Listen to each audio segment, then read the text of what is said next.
లక్ష్మి మాది మండపేట ప్రాజెక్ట్ అండి. ఈ రోజు మేము సమ్మెలో 26వ రోజుకి చేరుకుంది మా సమ్మె. ఈ రోజు ఈ సమ్మెలో భాగంగా నిన్న 25 నుంచి మనకి రాష్ట్రంలో రిలే నిరాహారదీక్షలో పాల్గొన్నారు జరుగుతున్నాయి. అలాగే 24 గంటల రిలే నిరాహారదీక్షలో జరపడం జరుగుతుంది. అలాగే ఈ రోజు నుంచి మన జిల్లా హెడ్ క్వార్టర్ కోనసీమ జిల్లా హెడ్ క్వార్టర్లో అమలాపురంలో ఇవాళ జిల్లా నాయకత్వంతో కూడా మన రిలే నిరాహారదీక్షలో కూర్చుంటున్నారు. ఈ రోజు 10 గంటలకు కూర్చున్న వాళ్ళు రేపు పొద్దున 10 గంటల వరకు కూడా ఈ నిరాహారదీక్షలో కూర్చోవడం జరుగుతుంది. అలాగే అంగన్వాడీ టీచర్స్ పట్ల జనాలకి చెడు అభిప్రాయం కలిగించడానికి ప్రభుత్వం రకరకాలుగా ప్రయత్నాలు చేస్తుంది. అందులో భాగంగానే వీళ్ళ 10వ తరగతి చదివారు, వీళ్ళకి ఏవచ్చు ఏంటి అని అడుగుతున్నారు. 10వ తరగతి చదివినా మేము 7వ తరగతి చదివినా కానీ మా వస్తు చూస్తే మీరు అందరూ కూడా అర్థమవుతుంది. మొన్న మా మండలంలో ఎండిఓ గారు అన్నారు, మీరు ఇన్ని రకాల యాప్స్ చేస్తున్నారా, ఎంత యాప్ వర్క్ ఉంటుందా మీకు అని అడుగుతున్నారు. అంటే ఒక రోజు వెళ్ళి చేస్తేనే కదా ఎవరికైనా తెలుస్తుంది. పైకి చూస్తే కోరుకుని తినేస్తున్నారు, అవి తినేస్తున్నారు అని చెప్పి ఒక టాకు. ఇది ఆన్లైన్ వచ్చాక ఎవరు కూడా తినేయడానికి చేయడానికి ఇందులో ఏం లేదండి. అది ప్రభుత్వానికి తెలుసు. ప్రభుత్వం ఎందుకని పెట్టింది ఆన్లైన్ సిస్టమ్, ఎవరికే లబ్ధిదారులకు ఎవరికి జరిగింది వాళ్ళకి వెళ్ళాలనేసే వాళ్ళకి అందజేయాలనే ఈ యాప్ను పెట్టింది. అలాంటప్పుడు ఇంకా తినేసే ప్రసక్తి అనేది ఎక్కడ ఉంటుంది. ఇది చాలా చెడుగా ప్రచారం చేసే అభిప్రాయం తప్ప అంతకు మించి ఏం లేదు.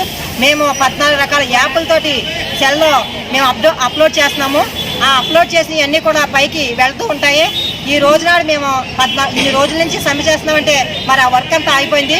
ఈ వర్క్ అంతా ఎంతవరకు జరుగుతుంది, బయట అంగన్వాడీ ఎంతవరకు ఈ వర్క్ ఇంతవరకు అయిపోయింది. ఇప్పుడు గుడ్లు పాలు స్టాక్ వరకు అయితే మీరు డిస్ట్రిబ్యూషన్ చేయగలరు వాలంటీర్ ద్వారా, సచివాలయం స్టాఫ్ ద్వారా. ఈ యాప్లో వర్క్ మాత్రం ఎవరు చేయగలరు, దీన్ని మేము ప్రశ్నిస్తున్నాము. ఇప్పటికైనా సరే ప్రభుత్వం స్పందించి వెంటనే మా న్యాయమైన కోరికలు తీర్చాలని మేము ప్రభుత్వాన్ని హెచ్చరిక చేస్తున్నాం. అది మండపేట ప్రాజెక్టు. నా పేరు ఎం జానకీదేవి. మేము 20కి సమ్మె మొదలుపెట్టి ఈ రోజుకి 26వ రోజు. అయినా సరే సీఎం గారు మా పట్ల అసలు శ్రద్ధ చూపించడం లేదు. మేము అడిగే డిమాండ్స్లు ఏమీ కూడా ఆయన తీర్చడం లేదు. ఈ రోజున మాకు నోటీసులు ఇస్తున్నారు వాలంటీర్స్ ద్వారా, సచివాలయం స్టాఫ్ ద్వారా. ఏమని, ఈ ఉద్యోగాలు తీసేస్తాము అని నోటీసులు ఇస్తున్నారు. ఆ నోటీసులకి, ఆ తాటాకి చెప్పులకి మేమేమి భయపడము. ఇప్పుడు 9 గంటల నుంచి 4 వరకు స్కూల్ పిల్లలు తీసుకొచ్చి ఆయమ్మ మేముని వాళ్ళని మంచి చెట్లన్నీ చూసి వాళ్ళకి ఏ టైంలో ఏం అందించాలో అన్నీ కూడా అందిస్తా. ఓ పక్క నుంచి రికార్డ్స్ రాస్తా, ఓ పక్క నుంచి యాప్లన్నీ సెల్లలో 14 రకాల యాప్లు అవన్నీ పూర్తి చేసి 4 వరకు కూడా ఎంతో కష్టపడి వర్క్ చేస్తున్నాము. అది మా అధికారులకు తెలుసు, మా సూపర్వైజర్కి, మా సిడిపి వాళ్ళకి, మా పీడీలకి అందరికీ కూడా తెలుసు మేము ఎంత వర్క్ చేస్తున్నాము అన్నది.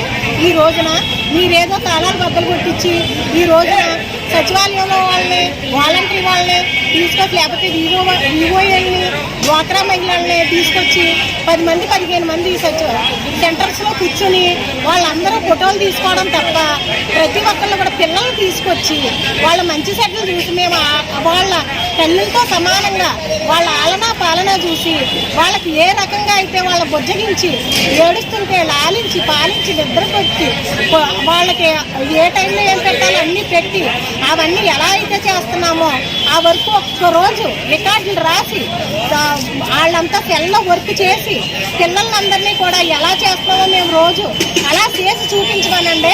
అది అంగన్వాడీ సత్తా ఏటో తెలుస్తుందండి. అంతేగాని ఏదో అడ్వర్టైజ్మెంట్గా ఫోటోలు తీసేసి మేము ఈరోజు సెంటర్లో ఫీడింగ్ ఇచ్చేస్తున్నాం, టీహెచ్ఆర్లు ఇచ్చేస్తున్నామని 6 నెలల నుంచి 3 సంవత్సరాల లబ్ధిదారులకి ఏమి ఇవ్వాలో, గర్భిణీ బాలింతలకి ఏమి ఇవ్వాలో వాళ్ళకి అసలు తెలియదు. వాళ్ళకి ట్రైనింగ్ లేదు, వాళ్ళకి నాలెడ్జ్ లేదు. మమ్మల్ని 10వ తరగతి చదువుకున్న వాళ్ళు తీసేసి మా భార్యలు నెయ్యండి అనేసి సచివాలయం చుట్టూరు ఈరోజు వాళ్ళ భర్తలు తిరుగుతున్నారంటండి. మేము 10th క్లాస్ చదువుకున్నా కానీ మేము ఈరోజు ఇంజనీర్ చదువుకున్న వాళ్ళతో సమానంగా వర్క్ చేస్తూ ఉన్నాం ఈ రోజున. అది తెలుసుకుని ఎవరికైనా సరే ఈరోజు అంగన్వాడీ వాళ్ళు కబడ్దారని చెప్తున్నాం. ఎవరికి కూడా జడవండి. మా సమస్యలు, మా 2 కోరికలు కనీస వేతనాలు తీర్చాలనేసి, గ్రాడ్యుయేట్ అమలు చేయాలని, ఆ 2 కూడా మాకు అమలు చేయాలనేసి తెలియజేసుకుంటా ఉన్నాం. ఈ రోజున రాష్ట్రంలో, మా జిల్లాలో అందరూ కూడా మా నాయకులు, సీనియర్ నాయకులు అందరూ నిరాహార దీక్షలు చేస్తున్నారండి. మేము కూడా ఇంకా ఉధృతంగా చేసి అవసరమైతే ఆమరణ నిరాహార దీక్ష చేసి ప్రాణాలు అర్పించడానికైనా సరే సిద్ధంగా ఉన్నామని తెలియజేసుకుంటున్నాం.